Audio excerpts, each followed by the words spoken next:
చెనుకు పడితే చిత్తడి, వాన కురిస్తే నగరంపై ఒత్తిడి. వానాకాలం వస్తుందంటే చాలు హైదరాబాద్ వాసులు భయపడిపోతున్నారు. మబ్బులు పడుతున్నాయంటేనే గుబులు పుడుతున్నాయి. పేరుకు మాత్రమే హైదరాబాద్ మహానగరం. వర్షం వచ్చిందంటే చాలు నగరం మొత్తం మునిగిపోయే పరిస్థితి. వర్షాకాలం వచ్చిందంటే చాలు నగర ప్రజలు బిక్కుబిక్కుమంటూ బ్రతకాల్సిందే. ఎక్కడ నాలాలు పొంగుతాయో, ఎక్కడ మ్యాన్ హోల్స్ తెరుచుకొని ఉందో తెలియని దుస్థితి. ప్రతి ఏడాది ఇదే పరిస్థితి. ప్రతి వానాకాలం ఇదే అధోగతి. 4 చినుకులే నగర రోడ్లన్నీ చెరువులుగా మారిపోతాయి. వాహనాలు పడవల్లా తేలిపోతాయి. ఎవ్రీ ఇయర్ ఇలాగే జరుగుతున్న ముందస్తు ప్రణాళికలు ఉండవు. నాలాల పూడికితీత పట్టదు.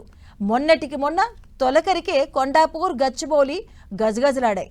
ఇక మున్ముందు కురిసే వానలకు మునిగిపోవడం ఖాయంగా కనిపిస్తుంది. ఎందుకంటే వర్షాకాలం ప్రారంభమైన నగరంలో నాలాలు ఇంకా శుద్ధి చేయలేదు.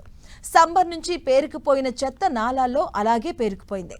చెత్తతో పాటే నాలాల నిండా అధికారుల నిర్లక్ష్యం కూడా నిండిపోయింది.